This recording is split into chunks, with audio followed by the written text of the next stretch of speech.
오늘 하나님께서 주신 말씀 사도행전 10장 38절입니다. 사도행전 10장 38절 말씀. 우리 다 같이 합독하겠습니다. 하나님이 나사렛 예수에게 성령과 능력을 기름 붓듯 하셨음에 그가 두루 다니시며 선한 일을 행하시고 마귀에게 눌린 모든 사람을 고치셨으니 이는 하나님이 함께 하셨음이라. 아멘. 저는 사도행전 10장 38절 말씀을 가지고 변화와 승리를 위한 성령과 능력, 이런 제목을 가지고 여러분들과 말씀을 나누도록 하겠습니다. 하나님은 모든 것을 목적 가운데 이제 창조하셨습니다. 여러분, 제가 들고 있는 마이크의 목적이 뭐죠? 목적이 분명히 있습니다. 자동차의 목적이 분명히 있어요. 만약 어떤 사람이 하루 종일 운전석에만 앉아만 있으면 자동차의 그 창조 목적을 이룬 것이 아닙니다. 그렇죠? 모든 것은 목적대로 창조됐고 목적대로 질서대로 흘러갈 때 그것이 아름답게 되고 하나님의 영광을 나타나게 되는 거예요. 하나님은 질서의 하나님. 그래서 창조하신 모든 것을 질서대로 흘러가게 하면서 창조의 목적을 나타내십니다. 근데 마귀는 이 하나님의 창조의 질서와 목적을 거스르게 하죠. 이탈하게 합니다. 그리고 굴곡시켜요. 뒤틀려 버려요. 우리가 이제 동성애자들을 이렇게 기도를 해보면, 또는 이제 축사를 해보면요, 이 뒤틀림의 영들이 많이 나와요. 뒤틀림의 영, 정상적인 것을 뒤틀어 버리는 거예요. 진리를 왜곡시켜 버리는 겁니다. 그래서 마귀는 하나님이 이 질서대로 흘러가도록 한 것을 방해합니다. 그래서 창조 목적을 이루게 되면 하나님의 그 거룩함과 영광이 나타나게 되죠. 아까 제가 여기서 찬양하는데, 우리 진짜 우리 다음 세대 우리 자녀들 박수 한 번만 축복의 박수. 아까 제 앞에 있던 그 자매 있는데, 자매가 호리호리 해가지고 바람 불면 휙 날아갈 것 같은데 목소리는 막 사자구예요. 얘네들 막 목 막 다 쉬어가지고 막 기도하는데 막 자매가요 막 어디서 사자 한 마리 왔나 정도로 집에 가서 그럴 것 같아. 엄마 밥 좀 주세요. 막 하도 기도하고 하도 막 찬양하고 열정적으로. 내가 너희들 나이 때부터 그렇게 기름 부음을 알았으면 지금 이 자리에 없었을 텐데. 전 세계를 다니면서. 그래서 너무 부러워요. 그죠? 어렸을 때부터 기름 부으심이 뭔 줄 알고, 그죠? 그 안에 찬양하고 기도하고 함께. 그러니까 단지 어른 예배 왔다 이게 아니라 기름 부으심을 아는 세대라는 거죠. 그래서 얘네들이요 기름 부음을 알아요. 기름 부음이 없는 예배 가면 못 견딥니다. 그것을 알기 때문에 너무 감사하죠. 그러니까 하나님은 이러한 우리에게 축복을 주시기 위해서 나를 창조하도록, 그러니까 우리 사람을 만드신 목적이 여호와 하나님을 창조하도록 그렇게 만드셨잖아요. 그때 하나님의 통로가 되고 기름 부음이 오고 삶에 꿈이 생기고 소망이 생기고 비전이 생기는 거죠. 하나님 안에서. 여러분, 우리가 좀 전에 기도했지만 성경에 첫 번째 거룩이라는 단어가 등장하는 곳이요 창세기 2장 3절이에요. 우리 같이 한번 볼까요? 시작. 하나님이 그 일곱째 날을 복되게 하사 거룩하게 하셨으니. 그러니까 하나님이 여기까지요. 하나님이 시간을 최초로 거룩하게 하셨다는 거. 성경에 거룩이라는 단어가 최초로 나오는 게 시간의 영역입니다. 왜냐하면 하나님은 영원에서 영원토록 존재하시기 때문에. 여러분, 시간은요 우리가요 저 사람 밉다고 너 좀 늦게 와 이럴 수 없는 거고요. 시간은 꿔줄 수도 없는 거고요. 소유할 수도 없는 거고요. 그러니까 시간이라는 건 뭐냐면 우리가 시간 안에 살지만 철저하게 하나님 것이에요. 하나님이 우리에게 주신 거지만 모두에게 동일한 시간입니다. 내가 착하다고 좀 빨리 갈 수도 없고 저 사람 나쁘다고 좀 늦게 오라고 할 수도 없잖아요. 그러니까 시간이라는 건 하나님이 우리에게 허락하신, 모든 사람들에게 공평하게 허락하신 건데 하나님 거예요. 하나님만이 소유하실 수 있는 겁니다. 그 다음에 약 2000년이 지난 후에 두 번째 거룩이라는 단어가 나와요. 출애굽기 3장 5절 우리 같이 볼까요? 시작. 내가 선 곳은 거룩한 땅이니 내 발에서 신을 벗으라. 여기 이제 거룩한 땅이라는, 그래서 성경에 두 번째 거룩이라는 단어가 나오는 게 이 공간을 향해서 하나님이 너의 삶의 필드를 거룩하게 하라 라고 말씀하세요. 그리고 모세를 콜링하십니다. 거룩과 함께 콜링하세요. 여러분, 우리의 시간과 공간이 창조의 목적대로 흘러가면 어떻게 돼요? 거룩해집니다. 여러분, 거룩이 다른 게 아니에요. 하나님의 창조의 목적대로 맞게 정렬이 되면 시간이든 공간이든 그 속에 일어나는 어떤 사건이든 그 속에 살아가는 어떤 사람이든 하나님의 그 뜻과 딱 맞게 되면 어떻게 된다? 거룩해지는구나. 그러면 사람이 거룩해지고 창조 목적대로 흘러갈 수 있어요. 거기서 우리 아이들이 비전을 발견하고요, 꿈을 발견하고요, 그 삶의 의미를 발견하게 됩니다. 자, 그래서 오늘 제가 세 가지를 말씀을 드리기를 원하는데, 변화와 승리를 위한 첫 번째 우리가 깨달아야 될 거, 첫 번째, 우리 첫째 한번 같이 읽어볼게요. 첫째, 시작. 땅에 대한 권위를 사람에게 주셨습니다. 이것이 사람을 지으신 목적이라는 거예요. 시편 115편 16절로 우리가 한번 가볼게요. 자, 시작. 하늘은 여호와의 하늘이라도 땅은 사람에게 주셨도다. 하나님이 땅을 만드시고요, 지구를 창조하시고요, 그리고 땅을 사람에게 주셨어요. 그리고 피조 세계를 다스릴 수 있도록 사람에게 주셨어요. 근데 여러분, 사람에게 띡 주시고 땅을 잘 다스릴 수 있도록 하나님께서 두 가지를 주셨어요. 첫 번째가 권위예요. 오솔리티. 두 번째가 능력입니다. 파워. 그래서 권위와 능력을 주셔서 그걸 가지고 이 땅을 잘 다스리도록, 관리하도록 그렇게 만들어 주셨어요. 자, 창세기 1장 28절도 우리 함께 읽겠습니다.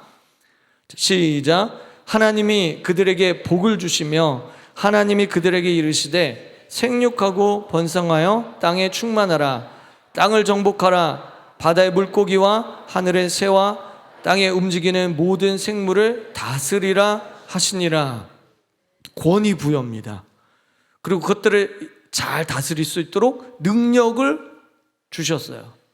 그러니까 사람의 창조 목적은 땅에 충만하고 땅을 정복하고 모든 피조 세계를 잘 다스리는 것에 있는데, 그냥 정복하고 다스리고 왕노릇하는 것이 아니라 이사야서 43장 21절에 우리 뭐라고 말씀하고 있습니까? 자, 시작. 이 백성은 내가 나를 위하여 지었나니 나를 찬송하게 하려 함이니라. 그러니까 주님을 바라보고 주님을 예배하고 주님 안에서 정렬될 때 주님께서 주신 그 권위와 능력이 창조 목적대로 흘러가면서 거룩을 나타내는 거예요. 그때 하나님이 영광 받으시는 거예요. 그러니까 다시 말해서 하나님으로부터 위임받은 권위예요. 내 권위가 아닙니다. 그러니까 단지 피조 세계에 대해서 어떤 권위를 갖는다, 이게 이런 차원이 아니라, 그러니까 주님과 함께 다스리는 권위를 말해요. 왕노릇하도록 우리를 부르셨다라고 하는 겁니다. 그러니까 하나님이 입혀주신 권위를 가지고 이 땅에서 그 권위를 행사할 때 하나님의 성품과 이미지를 나타내면서 거룩으로 흘러갈 수 있다. 여러분, 그러면 영적인 세계는 어떨까요? 영적인 세계. 하나님이 이 영적인 세계를 만드실 때도 질서 있게 만드셨어요. 여러분, 하나님은 질서의 하나님입니다. 권위를 세우세요. 권위 체계 아래서 하나님이 그 질서 가운데 영광을 나타내시는데, 우리가 성경을 잘 읽어보면 이 영적인 존재들이 나오잖아요. 뭐 천사나 악한 영이나 뭐 루시퍼가 나오기도 하고 영적인 존재들이 나와요. 뭐 그룹 나오기도 하고요. 그렇죠?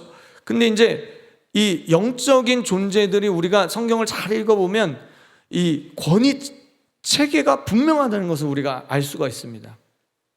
그래서 우리는 글쎄 모르겠어요. 어렸을 때 이 권위에 대한 잘못된 우리 부정적인 것들을 먼저 배우신 습득하신 분들은 권위하면 일단 뭔가 꼰대 같고 아니면 뭔가 막 나를 압제하고 컨트롤하는 그런 느낌으로 받으실 수 있는데, 여러분 권위와 권위주의는 여러분들이 잘 구분하셔야 됩니다.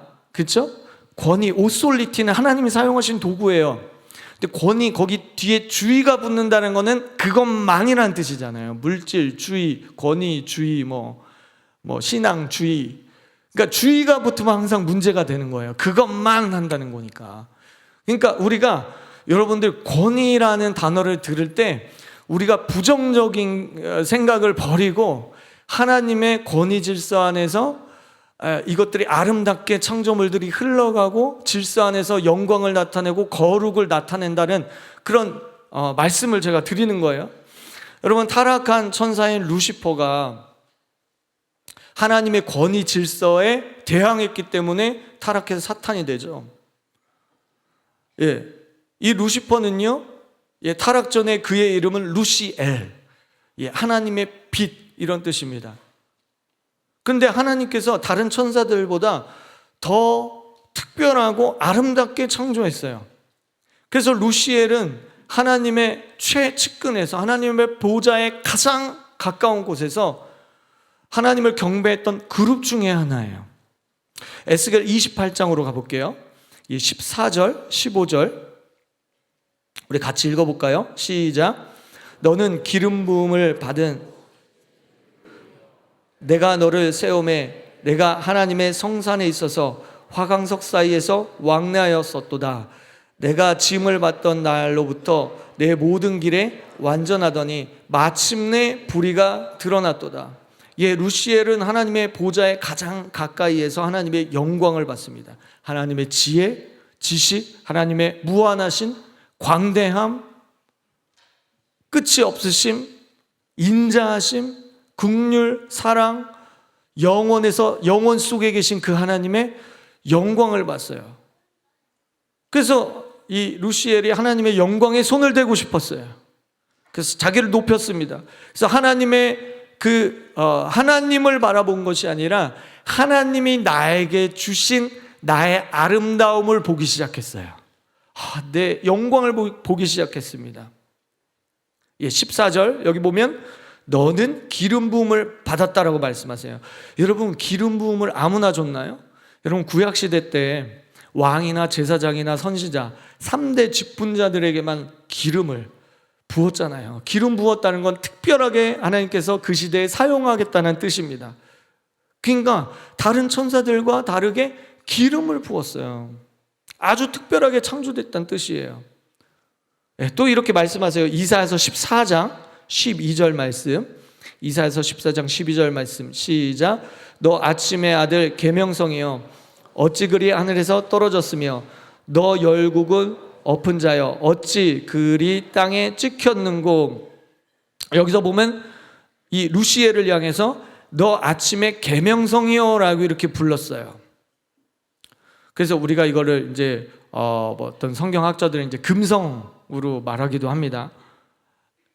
이제 어쨌든 계명성.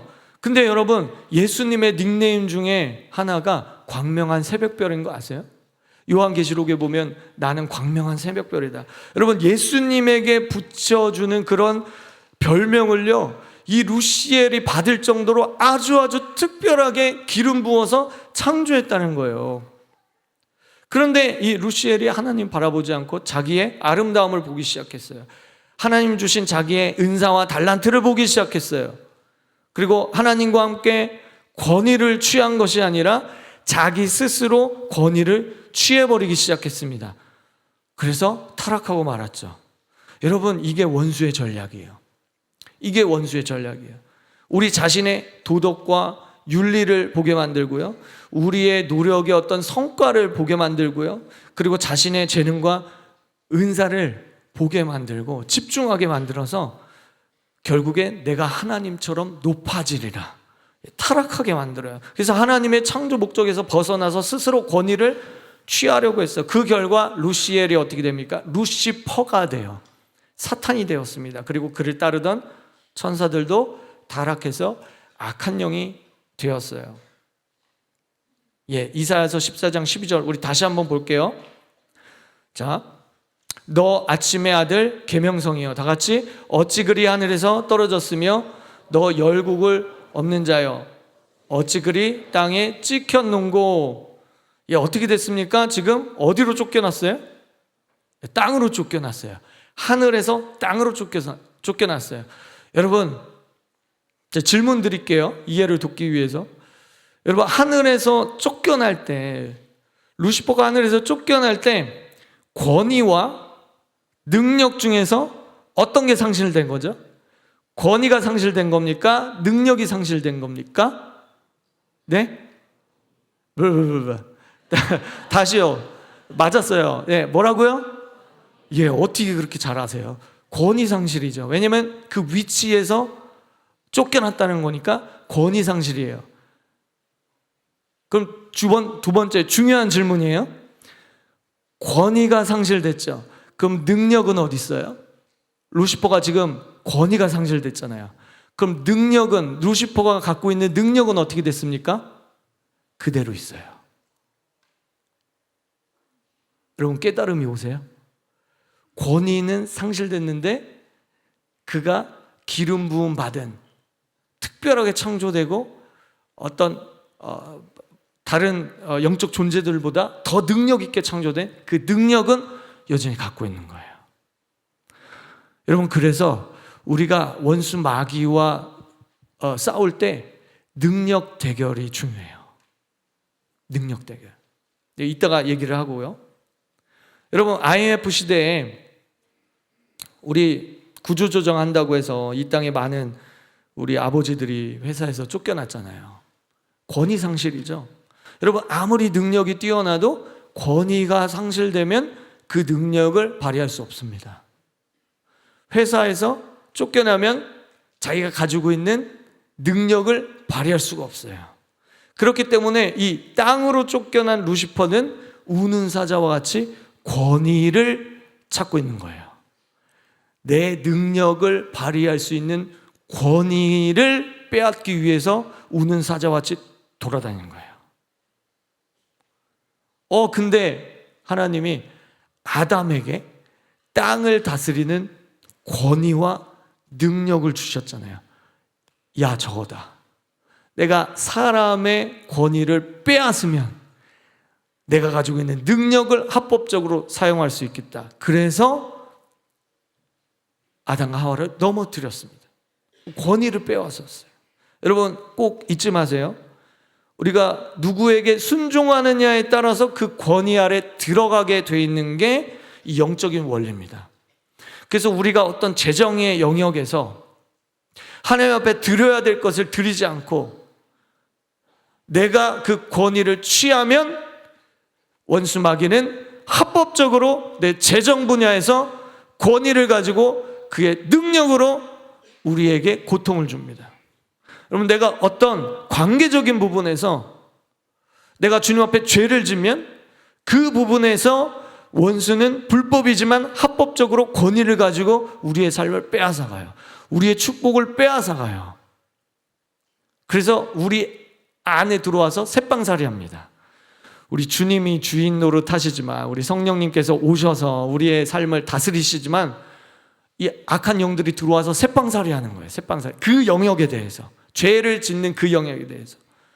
여러분, 하나님께 불순종하면 죄를 짓는 자마다 마귀에게 속하나니라는 성경 말씀 기억하시죠? 여러분, 마귀의 권위 아래 들어가게 돼 있는 거예요. 그래서 뱀은 하와에게 먼저 다가갔습니다. 사탄은 거짓의 압이기 때문에 진리를 섞어가면서 하와를 속였어요. 아담과 하와에게는 어떤 새로운 지식과 정보가 필요했을 거예요. 왜냐하면 모든 것을 경험을 통해서 습득해야 했기 때문에 불은 만져보니까 뜨거운 거구나, 물은 이런 거구나, 딸기는 먹어보니까 상큼하구나, 어떤 과일은 이런 맛이구나, 이건 만져보니까 딱딱하구나, 이건 부드럽구나, 모든 것을 습득해서 배워야만 했습니다. 그러니까 늘 새로운 지식과 정보에 대해서 목말라 했을 것 같아요. 성경에 나오지 않지만 여러분, 그들의 삶의 표대가 되는 성경도 없었고요, 자신들을 지도해줄 부모도 없었습니다. 왜냐하면 히브리 문화에서는 부모가 신앙교육, 자녀교육 다 하거든요. 그리고 역사를 통해서 배울 삶의 교훈도 없었어요. 뱀이 이것을 노린 겁니다. 이 점을 파악하고 이들의 약점을 파고들었어요. 여러분, 원수 마귀는 우리의 피로를 채워주면서 우리의 삶에 침투해 들어옵니다. 우리의 약점을 집요하게 파고들어서 우리의 삶의 어떤 영역을 권위 행사를 하려고 하는 거예요. 그래서 이것을 먹어도 안 죽는다. 그래서 오히려 하나님처럼 눈이 밝아질까 봐 지식의 눈에 선악을 알게 하는 나무잖아요. 지식나무. 너희에게 새로운 어떤 지식과 정보와 경험들을 줄 거야. 그러니까 아담과 하와에게 가장 필요했던 그것을 탁 집은 거예요. 결국 먹었습니다. 그러니까 마귀의 사주를 받아서 아담과 하와 속에서 탐이 작동하기 시작했어요. 만져보고 싶다, 가지고 싶다, 먹어보고 싶다, 하나님처럼 되고 싶다. 탐이 작동했어요. 그래서 주님과 함께하는 권위 체계를 벗어나서 스스로 죄의 권세 아래 굴복하게 됐습니다. 그 결과 하나님과 단절됐죠. 그 에덴을 잃어버렸습니다. 생명나무도 잃어버리게 됐어요. 그래서 창세기 5장에 가면 아담의 족보가 나오는데 죽었더라. 죽음의 족보를 갖게 됐어요. 죽음과 저주가 들어오게 됐어요. 여러분, 그렇기 때문에 마귀의 나라는 노예화하고 착취하는 게 중요합니다. 그러나 하나님의 나라는 생명의 이 권세 아래 순종할 때 자유화로 갑니다. 생명을 주십니다. 할렐루야. 여러분, 복음의 기쁜 소식이 무엇입니까? 죄와 사망의 나라에서 생명과 자유의 나라로 옮겨주시는 거예요. 권위 이동이에요. 위치 이동입니다. 질서가 바뀌는 거예요.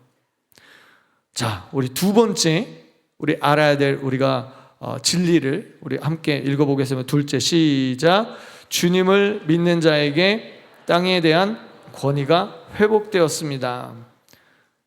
자, 요한복음 1장 12절은 이렇게 말씀합니다. 다 같이 읽겠습니다. 시작.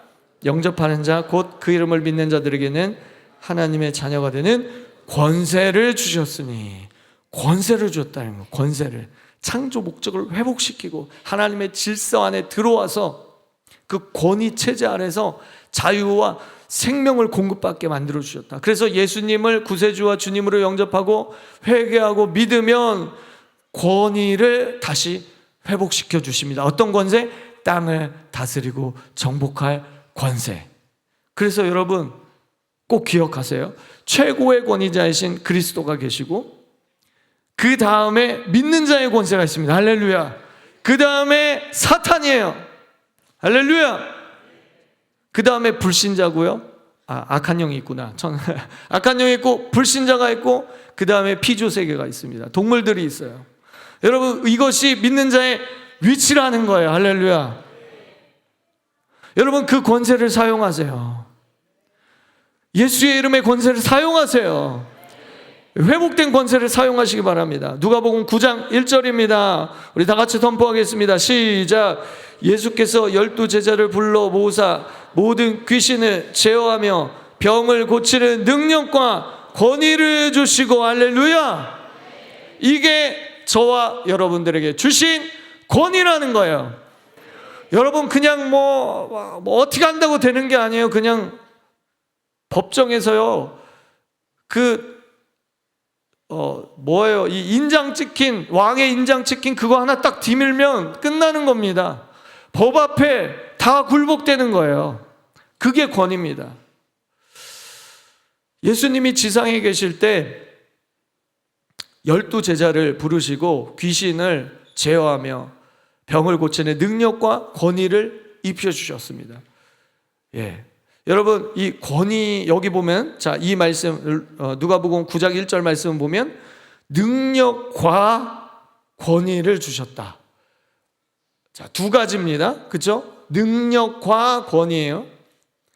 여러분, 권위라는 것은 능력을 합법적으로 사용할 수 있는 지위나 자격을 말합니다. 예를 들어서 100m 단거리 선수가 있는데 세계 신기록 보유자예요. 이 사람보다 이 세상에서 빨리 달릴 수 있는 사람이 없어요. 달리기로는 세계 1등입니다. 그런 능력을 가지고 있어요. 근데 이 선수가 공식 대회에서 금메달 따기 위해서는 어떻게 해야 되죠? 부정 출발한다든지 아니면 옆 선수의 라인을 침범하면 실격입니다. 이해되세요, 여러분? 네. 여러분, 의사, 간호사, 변호사, 라이센스가 필요한 직업들이 있죠. 근데 의사 자격증 없이 그냥 수술하면 잡혀 들어갑니다. 라이센스가 있어야 돼요. 여러분, 내가 아무리 빨리 달릴 수 있는 능력이 있어도 그 권위 아래서 그 능력을 사용할 때 그 능력이 제대로 발휘되는 거예요. 그래서 첫째 아담은 죄로 실패했습니다. 권위를 뺏겼어요. 근데 둘째 아담이신 예수님이 오셔서 대속의 십자가와 부활의 능력으로 빼앗겼던 라이센스를 찾아왔습니다. 권위를 찾아왔어요. 여러분, 그 권위를 땅에 묻어두지 말고 사용하세요. 여러분, 십자가 위에서 예수님이 다 이루었다 말씀하셨죠. 뭐 여러 가지 의미가 있습니다. 그런데 땅에 대한 권위를 되찾아왔다, 승리했다라는 겁니다. 그리고 그 회복된 권위를 가지고 우리에게 위임하십니다. 마태복음 28장 18절 19절 가보겠습니다. 여기에서 사막을 이기시고 부활하신 예수님이 이제 그 권위를 우리에게 위임하십니다. 자, 읽겠습니다. 시작. 예수께서 나와 말씀하여 이르시되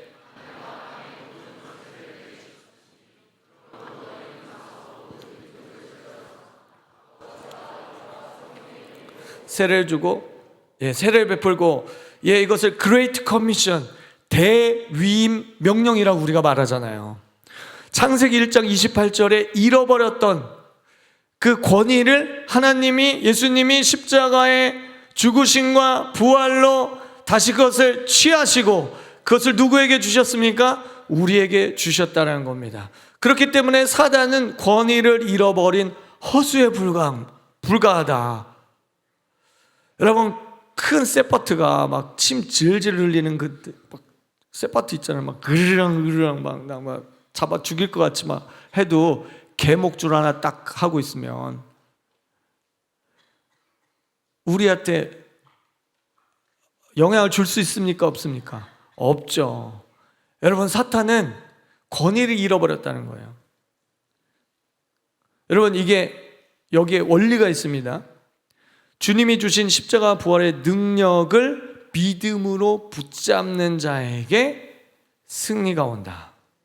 믿음으로 승리를 붙잡을 때, 그때 우리에게 돌파가 온다는 거예요. 자, 이게 무슨 얘기냐면, 여러분, 세계 제2차 대전에 그 이제 연합군이 노르망디 이제 상륙 작전을 하죠. 그게 그 전쟁을 뒤바꾼 결정적인 한 방이었습니다. 그것을 우리가 D-Day라고 말합니다. 그냥 완전히 전세가 꺾여서 이제 승리하는 거는 시간 문제다 하는 결정적인 한 방, 그게 D-Day예요. 승리가 시작된 날 D-Day예요. 근데 V-Day라는 게 있어요. 그건 뭐냐면 아직 남아서 저항하고 있는 세력들을 완전히 무찌르고 최종 승리를 얻는 날, 그날을 V-Day라고 합니다. 그러니까 D-Day로부터 실제로 노르망디 상륙작전 한 그날이 D-Day인데 그날을 시작으로 V-Day까지 가기까지 11개월이라는 시간이 걸린 거예요. 그러니까 우리나라에서도 일제 그 압박으로부터 우리가 해방됐잖아요. 근데 한반도에 여전히 버티고 있는 일본 군인들이 남아 있었잖아요. 해방됐어요. D-Day 승리했습니다. D-Day. 근데 V-Day까지 이미와 아직 사이에서, 이걸 신학적 용어로 이미와 아직 사이라고 하는데, 예수님이 D-Day 십자가 위에서 다 이루었다. D-Day예요. 근데 예수님이 재림까지 V-Day 최종 승리를 얻기까지 이 간격, 이미와 아직, 이미 승리했지만 아직 다 최종 승리가 이루어지지 않았다라는 D-Day와 V-Day, 요 기간을 우리가 마지막 때라고 부릅니다. 그리고 저와 여러분들은 이미와 아직 사이에서 남은 잔재들과 영적 싸움을 해야 되는 거예요. 여러분, 영적 싸움이 있습니다. 영적 싸움이 있어요. 저와 여러분들이 권위를 받았다고 해도 여전히 영적 싸움이 있어요. 예수님께서 십자가 부활로 뱀의 머리를 밟고 D-Day 승리를 선포하셨지만, 예수님 재림하실 때까지 V-Day라는 그 싸움이 아직 우리에게 남아있다는 거예요. 그래서 오히려 그 V-Day에 가까이 올수록 어떻게 합니까? 이 악한 영들이 더 발악을 하는 거예요. 더 발악을 해요.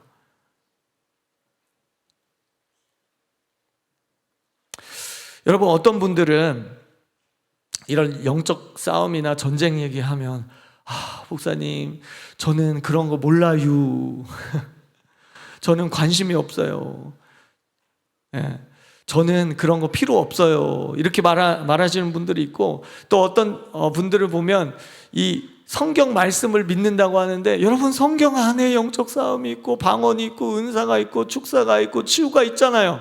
근데 우리는 성경 말씀만 믿어요 그러면서 성경에 있는 거는 안 믿어요. 안 믿어요. 치유가 있는데 안 믿어요. 성경 믿는데요? 안 믿어요. 여러분, 우리 조선 후기, 조선 말기 때 우리 선교사님들이 우리 한국 땅에 많이 들어오셨잖아요.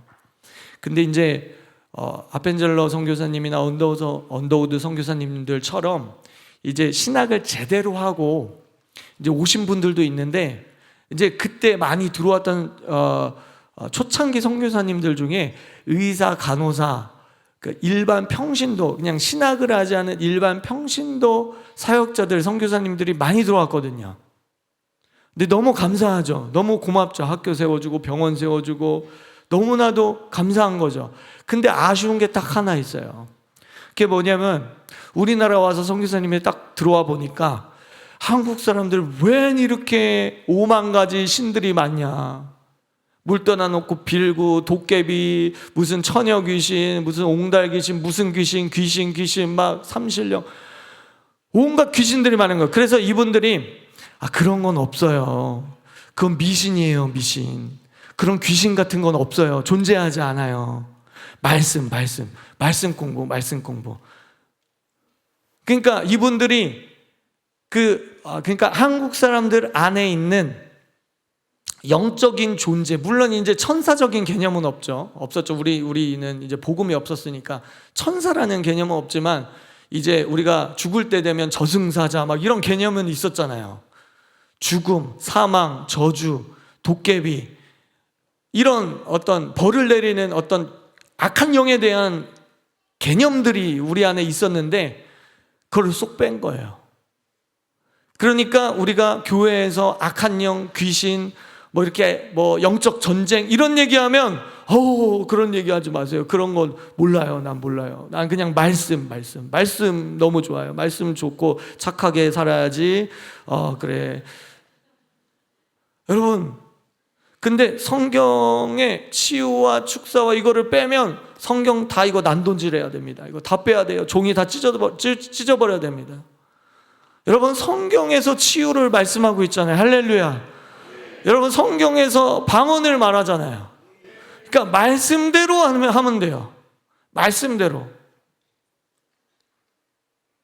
그러니까 우리는 성경을 믿는다 할 때, 우리가 혹시 전통과 우리의 가치관, 세계관을 그런 어떤 벽을 치고 성경을 보지 않는지 우리는 돌아봐야 되겠습니다. 자, 마지막 우리 변화와 승리를 위한 세 번째, 우리 같이 한번 읽겠습니다. 시작. 셋째, 위임된 권위에 위로부터 부어지는 능력으로 채워야 합니다.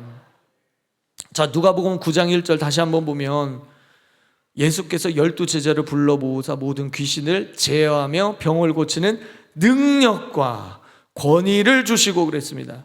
여러분, 여기서 능력과 권위를 주셨다라고 분명히 얘기하고 있습니다. 권위뿐만 아니라 능력, 드나미스, 파워, 실제 삶을 변화시키는 힘을 말합니다. 여러분, 우리는 이 능력을 받기 위해서 더 우리 자신을 깨트리고 더 기도하고 더 찬양하고 우리 자매처럼 막 할 정도로 기름 부음으로 충만히 채워야 될 줄 믿습니다. 여러분, 권위는 그릇과 같아요. 능력은 그 그릇에 담기는 기름 부음과 같아요. 아무리 우리에게 하나님이 권위를 주셔도 찬양의 기름 부음, 기도의 기름 부음, 말씀의 기름 부음, 주님으로부터 온 기름 부음으로 채우지 않으면 능력 대결에서 우리가 승리할 수 없다는 것입니다. 여러분, 우리가 이 생에 살면서 어떤 한 부분에 대해서 계속해서 하나님의 질서대로 정렬되지 않고 계속해서 죄를 지면 합법적으로 마귀가 그 영역에 들어와서 우리의 것을 착취해 간다고 제가 말씀드렸죠. 그래서 구원받은 사람도 우리 안에 성령이 계십니다. 이건 변함이 없어요. 여러분, 여기서 흔들리시면 안 돼요. 우리가 예수님을 영접하고 예수님의 자녀가 되고 백성이 되면 우리 안에 성령님이 우리의 구원을 이끌어 가십니다.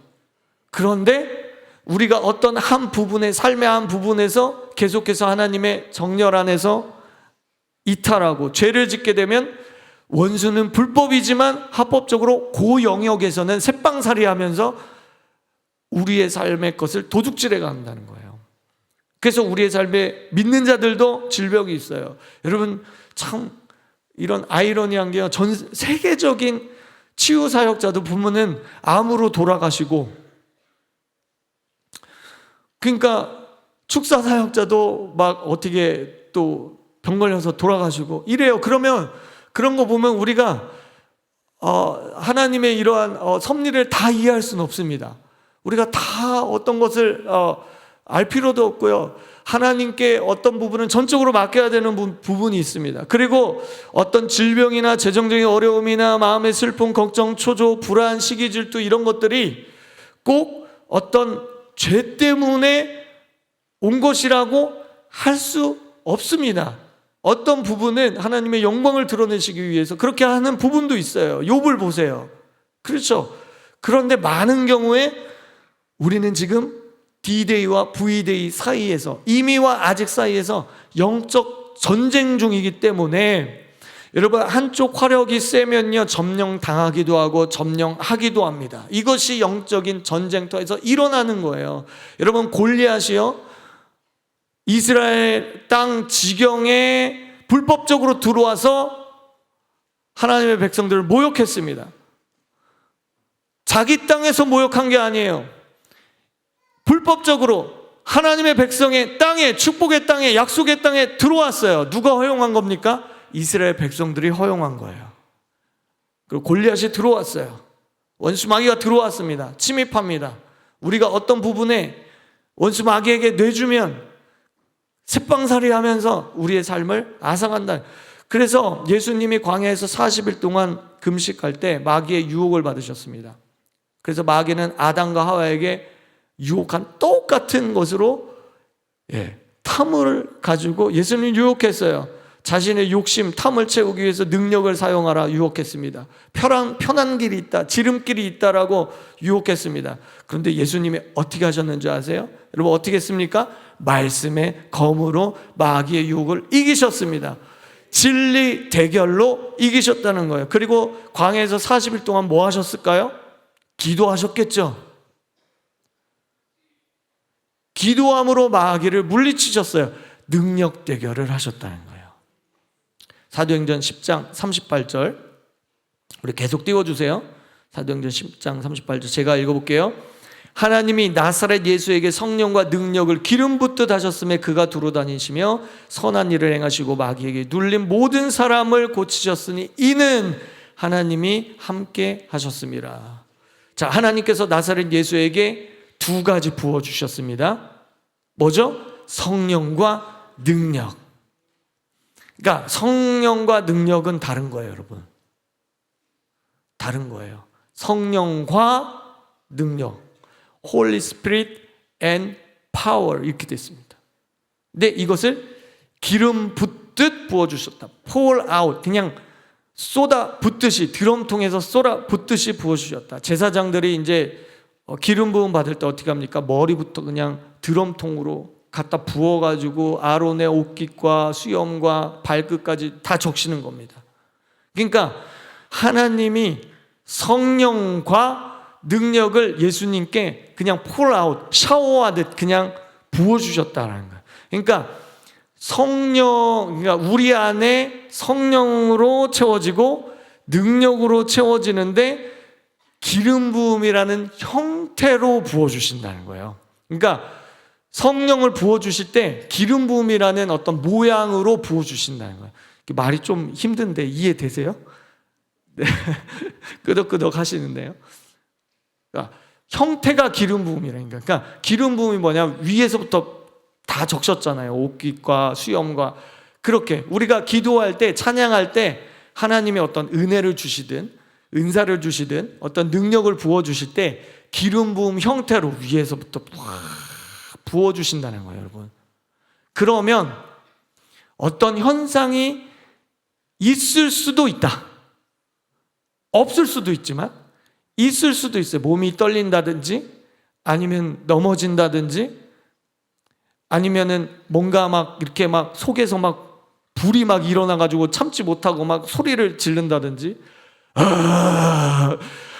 한다든지 속에서 불 나니까, 아니면 어떤 물의 느낌이라든지 아니면 환상이 열린다든지 어떤 향기를 맡다든지 현상이 있을 수 있는데 없을 수도 있어요. 현상이 중요한 게 아니에요, 여러분. 현상 쫓아가면은 우리가 넘어질 수 있습니다. 그래서 주님이 우리가 믿음으로 받는 거예요. 여러분, 은사도 믿음으로, 거룩도 믿음으로, 기름 부음도 믿음으로 받는 줄 믿습니다. 믿음을 취하세요, 여러분. 믿음으로. 그래서 주님 사도행전 10장 38절 이 말씀이 내 레마의 말씀이 되게 하여 주시옵소서. 하나님이 나사렛 예수에게 성령과 능력을 기름 붓듯 부어 주셨음에 나에게도 동일하게 부어 주시옵소서. 그래서 여러분, 여기에서 성령이라고 하는 거는 이제 우리가 성령 충만으로 이제 볼 수가 있습니다. 그래서 이거는 우리 내적으로 채워주시는 기름 부음 형태는, 기름 부음은 형태니까 우리 내적으로 성령을 충만하게 채워주시는 기름 부음. 그래서 우리의 인격의 변화를 가져옵니다.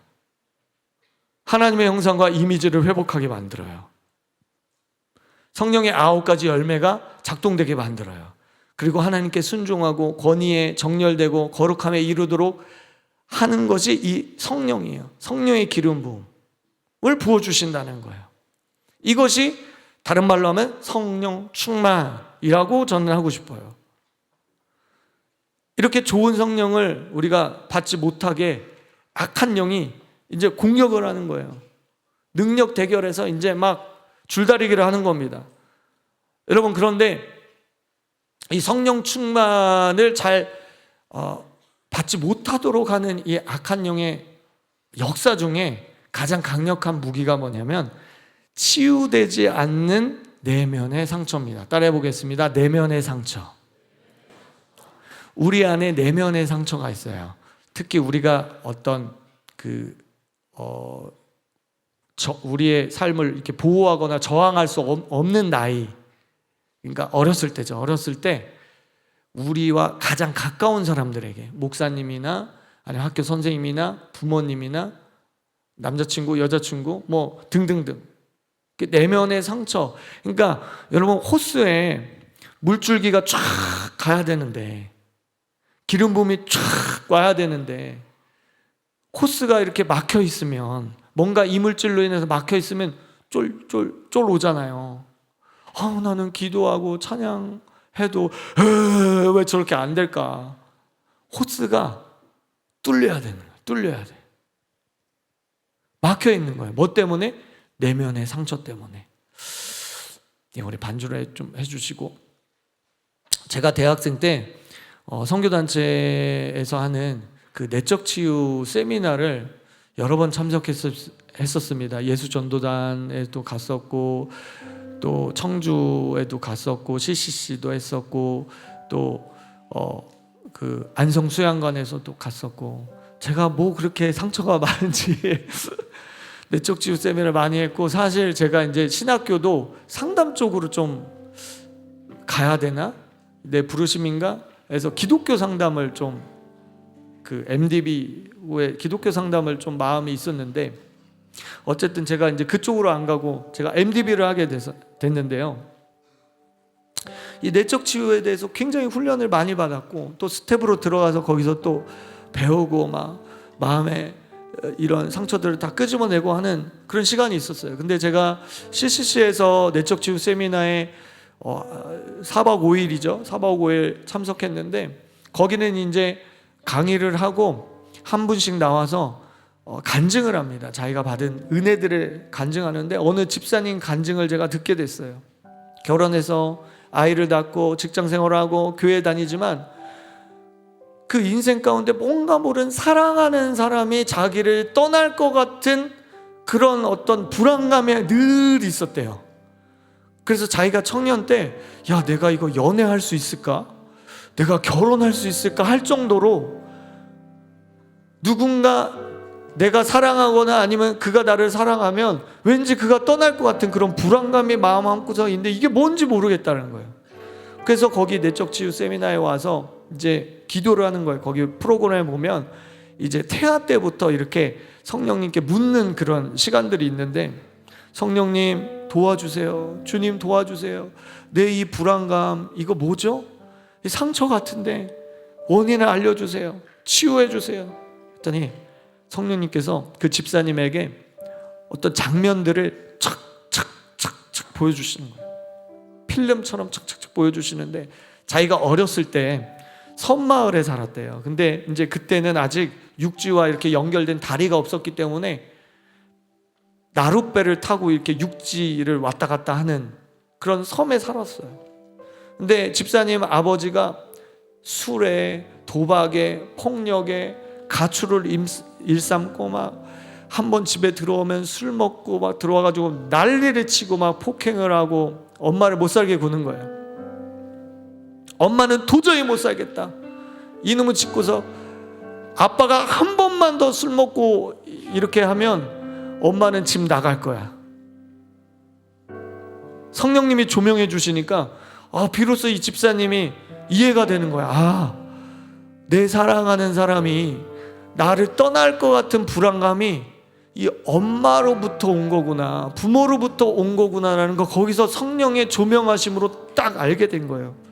그래서 막 울면서 하나님 도와주세요 기도하는데, 다음 장면이 싹 지나가는 거예요. 그날도 이제 아버지가 와가지고 난장판을 만들었어요. 그러니까 엄마가 보따리를 막 싸가지고 나루터로 달려갑니다. 집을 나가려고 하는 거예요. 근데 7살짜리, 당시 7살짜리 집사님이 바지 치맛가랑이를 붙잡고 엄마 가지마, 엄마 가지마. 근데 비정한 엄마는 이거다, 엄마 갈 거야, 너는 할머니랑 잘 살아라, 엄마 가지마. 근데 엄마가 배 타고 이제 노를 젓는데, 저만치 가는데 그 나룻배에 연결된 줄이 이 무태까지 나온 거예요. 그래서 이 아이가, 7살짜리 아이가 그 밧줄을 잡고 엄마 못 가게, 엄마 가지마, 엄마 가지마 하는데 힘이 없으니까 딸려가는 거예요. 그래서 허리춤까지 물에 딸려가니까 엄마가 그 모습을 보고 엉엉 울면서 이 아이를 부둥켜 안고 둘이 나루터에서 엉엉 울고 있었다는 장면을 쫙 보여주신 거예요. 자기의 어떤 잠재되어 있던, 자기가 기억하지도 못했던 그 장면이 쫙 성령님이 열어주신 거예요. 그러니까 이 집사님 막 울면서 주님께 항변하듯이 기도했대요. 주님, 제가 7살 때 그 상처받고 있을 때 주님 어디 계셨어요? 주님 뭐 하고 계셨어요? 기도를 한 거죠. 그랬더니 주님이 그 사랑의 따뜻한 감싸는 그 사랑으로 아무 말씀도 안 하시고 두 장면을 또 착착 보여주신대. 첫 번째 장면이 뭐냐? 그 아이가 7살짜리 아이가 밧줄 잡고 있을 때 그 앞에서 예수님이 한 손으로는 그 밧줄을 허리에 동이어서 그 밧줄을 잡고 한 손을 아이가 빠질라 아이를 붙잡고 있는 그 장면을 집사님에게 딱 보여준 거예요. 주님 함께 하셨군요. 그리고 마지막 장면이 착 지나가는데 그 나루터에서 예수님이 울고 있는 엄마와 자기를 두 팔로 감싸 안으면서 포개 안으면서 예수님이 함께 아파하고 울고 계신 그 모습을 보여준 거예요. 그 순간 집사님의 마음의 상처가 눈 녹듯 녹아지면서 성령님이 그 상한 감정을 치유하시고 그리고 막혀있던 통로를 뻥 하고 뚫어지기 시작하니까 이제 기도가 되고 찬양이 되고 교회 가서 은혜 받고 뚫려버린 거죠. 여러분 사도행전 10장 38절 우리 다시 한번 볼까요? 하나님이 나사렛 예수에게 성령과 능력을 기름 붓듯 부으셨음에 여기서 성령 그 다음에 능력의 기름 부음을 말씀하고 있습니다. 여러분 이것을 저는 다른 말로 하면 밖에서부터 부어주시는 기름 부음, 밖에서부터 막 능력을 입혀주시는 기름 부음, 그래서 돌파와 승리를 주신 능력을 말한다고 저는 생각합니다. 한 번은 예수님이 산에서 기도를 마치시고 마을로 내려와 보니까 제자들이 귀신 들린 아이를 고치지 못하고 쩔쩔맸습니다. 제자들이 어안이 벙벙했어요. 왜냐하면 전에는 70명 전도대 파송될 때는 막 예수의 이름으로 귀신을 쫓아내고 했거든요. 근데 이번에는 귀신이 안 나가는 거예요. 이번에 아주 그냥 더럽게 센 놈이 걸렸다. 그래가지고 안 나가. 그래가지고 예수님이 보니까는 뭐라고 말씀하세요? 기도와 금식 외에는 이렇게 더럽게 센 놈들은 안 나간다. 즉 권위만 가지고 안 돼요. 능력 대결에서 능력을 받아야 돼. 성령과 능력을 받아야 된다. 그래서 오순절 마가의 다락방에 임했던 두나미스 파워, 능력의 기름 부으심, 이것들이 임하면 모든 혼적인 것들, 장애물들, 멍해들, 중독, 묶임들, 이것들이 파쇄되고 뚫리고 꺾고 아멘하면 좋을 텐데 승리하고 산을 옮기고 생각의 견고한 진을 무너뜨리고 능력을 주신다는 거예요.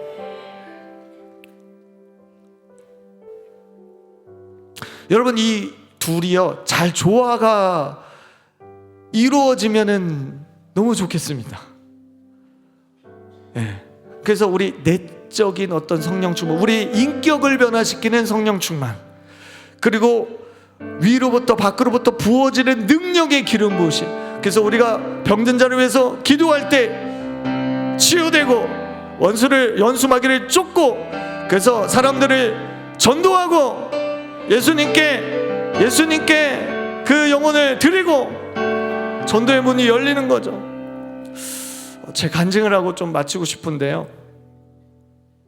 제가 신혼 초에 기도원 사역을 했습니다. 근데 주일날은 이제 풀이어가지고 가고 싶은 교회를 가라. 그래서 저희가 이제 잘 알고 있던 목사님 부부가 미국에서 오신 목사님 부부가 이제 사역하고 있는 교회, 아주 조그만 교회였습니다. 한 20명 정도 되는 아주 가족 같은 교회였는데 그 교회에서 이제 치유 사역을 하고 기름 부으심 사역을 했습니다. 근데 이제 1시간 반을 운전해서 이제 매주 이제 교회를 다니는 거예요. 제가 찬양 인도하고 찬양 인도자도 없어요. 반주자도 없어요. 저의 와이프가 반주하고. 그러니까 이제 너무 귀한 거죠. 그 교회에서 볼 때는 일꾼들이 왔으니까. 근데 1시간 반 이제 운전해서 교회를 가는데 주일날 아침에 가는데 차 안에서 별것도 아닌 거 가지고 막 대판 싸운 거예요. 그냥 찬양 인도해야 되고 반주해야 되는데 그냥 대판. 왜 싸웠냐고요? 여러분 묻지 마세요. 여러분들 알면 우리 저기 1교구 성도님들 저 떠날까 봐 얘기 못해요. 궁금해하지 마시고 대판 싸웠어요. 그래서 차를 돌려. 근데 이제 그 올림픽대로 탔는데 차를 갓길에다 세우고 그 올림픽도로에서 갓길에다 세우고 그냥 제가 화가 나가지고 그 핸들을 그냥 팍 쳤어요. 그냥 생각해보면 별것도 아닌데 그냥 둘이 피 터지게 싸운 거예요. 막 혈기 나오고 막 욱하고 막. 우리 여자분들이 잘 이해해야 될 게 이 남자들은 화가 있습니다. 속에 화가. 그러니까 이제 전쟁도 하고 이제 싸워서 이기기도 하고 그런 거예요, 여러분. 남자들은 기본적으로 화가 있어요. 그래서 남자들이 이렇게 의자를 그냥 발로 팍 하면 거기다 이제 화를 돋구면 안 돼요. 제가 가르쳐 드릴게요. 그냥 가만히 있으면 돼. 쳤어? 그러면 안 돼. 그냥 가만히 있으시면 돼. 가만히 있으시면 그러면 지 혼자 이 막 열냈다가 흥분했다가 그냥 가라앉아요. 그냥 가라앉아. 그럼 내가 왜 그랬지? 뭐 진짜 나는 안 되나 보다. 그러면서 자기 혼자 이렇게 제가 그냥 팍 친 거예요. 그러면서 이제 주일 예배 드리고 어떻게 찬양 인도하고 기름 부으심이 나가겠습니까? 이제 성도들은 막 눈치 보고 그리고 이제 반주하고 그 교회 이제 조그만 교회니까 오후 예배를 드리지 않고 이제 소그룹으로 치유 사역을 하고 이제 기도 사역을 하고 이제 목사님이 치유와 기름 부음과 예언가 이런 게 있으니까 이제 외부 교인들도 가끔 기도 받으러 오시고 그러면 이제 우리가 같이 스텝처럼 이렇게 해가지고 기도 사역도 하고 이제 그랬는데 이제 기름 부음의 시간이니까 제가 이거를 해결해야 되는 거예요. 하나님 앞에. 근데 전도사 때 내가 왜 그랬지? 내가 미쳤나? 내가 직분도 있고 내가 기름 부음을 알고 내가 진짜 이게 뭐지? 교회에서는 막 이렇게 뭔가 신사적인데 교회 집에 가면 막 이중인격자 같고 다 때려 부시고 화내고 막 별것도 아닌 것 가지고 막 화내고 그래서 제가 제 안에 상처인 줄 알았어요. 이게 상처 내가 이게 상처구나. 이게 상처를 치유해야 되겠구나. 그래서 이제 기도 시간에 막 이제 기도를 하는데 저에게도 하나님이 은혜를 주셔서 어떤 장면들을 착착착 보여주신 거예요. 근데 어떤 딱 장면을 보여주시는데 제가 초등학교 4학년 때 친구들하고 절에 가서 이제 불상 앞에 절하고 스님들이 귀엽다고 이제 주는 제사밥 얻어먹고 산소 가서 절하는 장면이 척척척 보여주시는 거예요. 저는 의식하고 있지 않은데 주님이 그냥 뭔가 이 컴퓨터에 뭔가 다운로드 되듯이 그 장면들이 척척척 보여주시는 거예요. 이게 상처가 아니고 그때 들어온 불교의 영 또는 종교의 영 또는 도덕적 완전주의의 영이구나. 제가 그걸 깨달은 거예요. 그러니까 아내가 이 제 도덕적 기준에 못 미치거나 아니면 내 말에 순종 안 하는 것 같으면 나를 도대체 뭘로 보는 거야? 나를 무시해? 그러면서 이 도덕적 완전주의가 막 종교적인 게 막 튀어나오면서 그게 이제 화가 막 나오는 거예요. 여러분 그래서 우리가 어떤 강한 놈들이 있어요. 강한 놈들이 있으면 걔네가 우울, 슬픔, 질병, 화내게 하는 거 교회에서 하는 행동과 집에서 하는 행동 이중인격자 같은 그런 모습들 다 끌고 들어오는 거야. 다 끌고 들어와. 여러분 그래서 어떤 부분은 상처 때문에 호수가 막혀 있는데 어떤 부분은 악한 영이라는 거예요. 여러분 이해되세요? 제가 말씀드리고자 하는 게 그래서 이게 균형이 필요하고요. 그래서 이게 서로 존중해 주면서 여러분 어떤 사람이 내적 치유에 꽂혀 있으면 어떤 사람을 보면 어떤 사람이 아파하면 저 사람 안에 어떤 상처 때문에 저럴까? 그걸로만 봅니다. 그리고 어떤 사람이 축사 사역자면 저 사람 안에 어떤 귀신이 있을까? 그쪽으로만 봐요. 여러분 이런 식으로는 하나님의 이 교회와 나라를 다 다 우리가 협력해서 세울 수가 없습니다. 한쪽만 봐서는 안 되겠더라고요. 그러니까 제가 이게 상처인 줄 알았는데 저도 나름대로 내적 치유 열심히 하고 스텝도 하고 해서 제가 알거든요. 상처인 줄 알았는데 성령님이 딱 조명해 주시니까 상처가 아니라 악한 영의 문제예요. 예수의 이름은 내쫓아야 되는 거예요. 능력 대결을 통해서 쫓아내야 되는 거예요. 누가복음 13장 16절입니다. 자, 다 같이 읽겠습니다. 시작. 그러면 18해 동안 사탄에게 매임받은 이 아브라함의 딸을 안식일에 이 매임에서 푸는 것이 합당하지 아니하냐. 여러분, 이 여인은 아브라함의 자손이었습니다. 즉 믿는 자였습니다. 그런데 악한 영이 무려 18년 동안 문제를 일으켰어요. 상처라고 말씀하시지 않았어요. 주님이 악한 영 때문에 이 삶에 착취가 있다.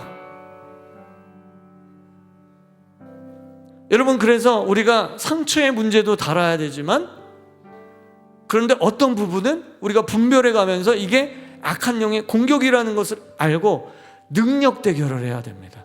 여러분, 능력 대결을 하려면 어떻게 해야 되죠? 기름 부음 받아야 되죠. 기름 부음 받으려면 어떻게 해야죠? 말씀 보셔야죠. 기도하셔야죠. 찬양해야죠.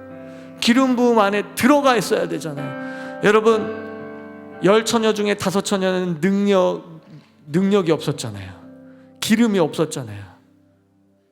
그래서 버림받았잖아요.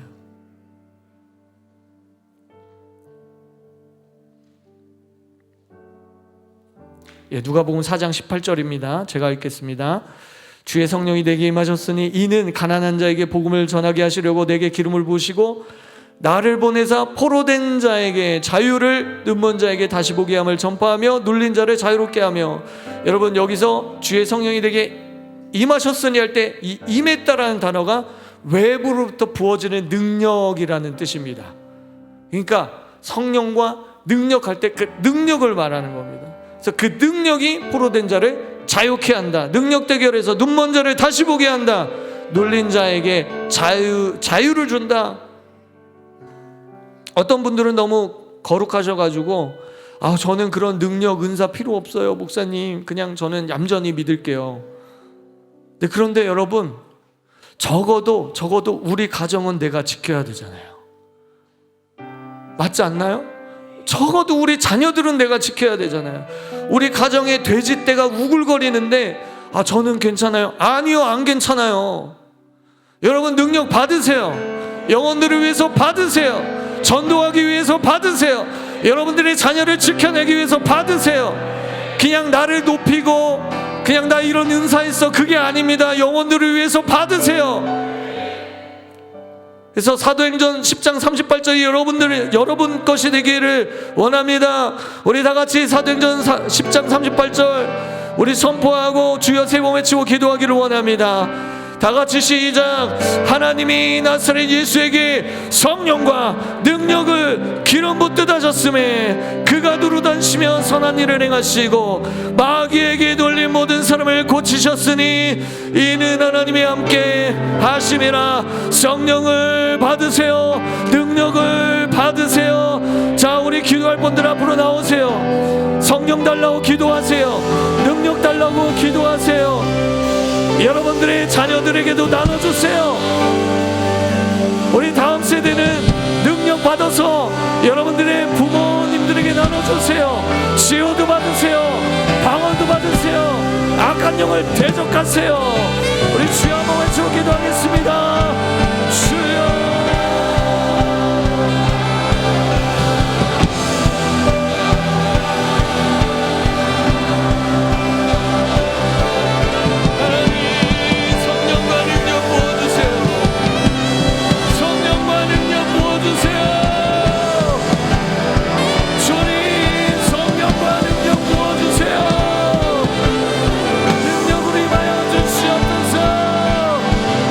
주여 기름 부어주시옵소서.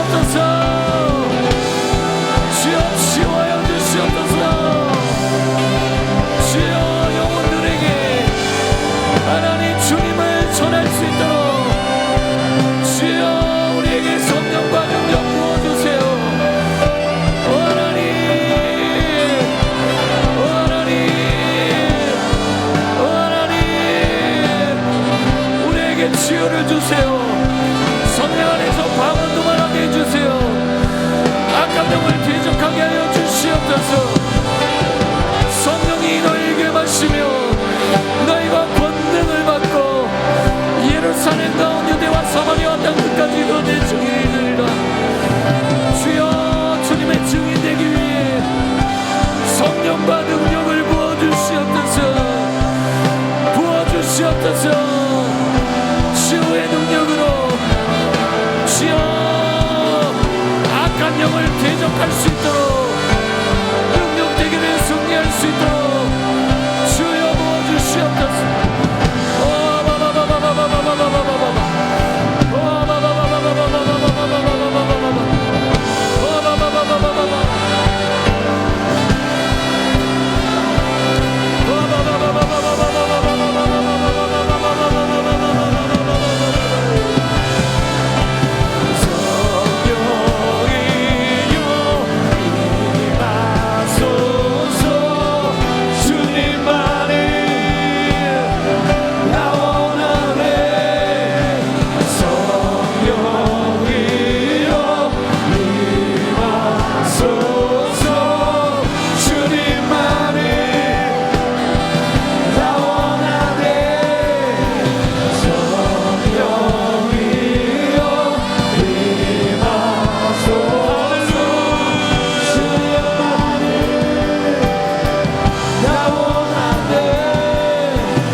이 시간에 방언으로 기도할 겁니다.